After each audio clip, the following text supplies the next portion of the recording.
The police have announced this week that they may start paying people, paying groups, paying organisations to dob in those who they think may be committing child abuse on their children, on their friends, on their family.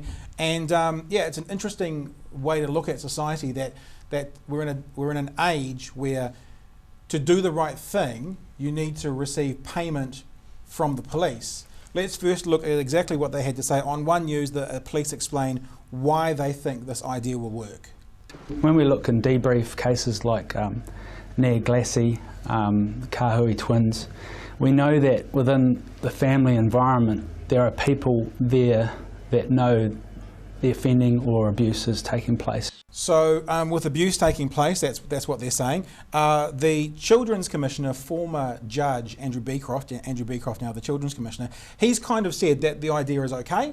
He's open to it. He said this, quote, with proper safeguards to those serious situations, who would be against it if it saves the life of a child. So who would be against it if it saves the life of a child? But he does have some warnings as well. Let's have a look at that from One News.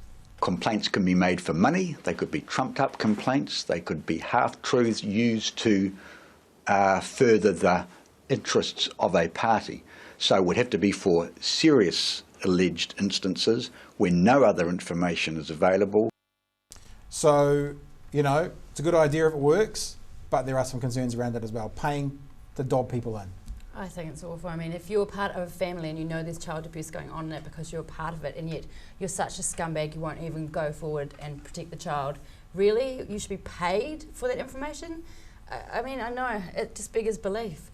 Like, any means necessary, as you said, but that seems a step too far. Why don't we pay parents who don't beat their children? So a carrot instead of stick. Yeah. I wonder if the child abuse community is more sort of at the lower end of society and possibly without the moral high ground that some others have, and maybe that's what they're sort of working on there as possible payments rather than relying on them being decent people. I don't know. I think when you get to a part of society, as we've just kind of alluded to, where you get to any means to an end, there's always a warning flag. You know, because any means to an end means you kind of don't care how you've got there.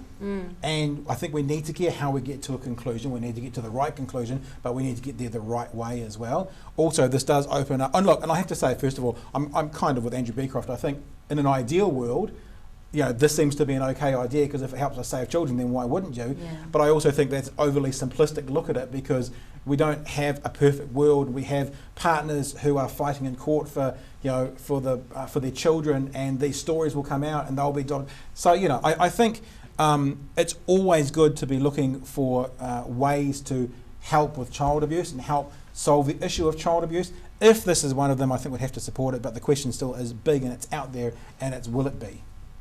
It is open to abuse though, isn't it?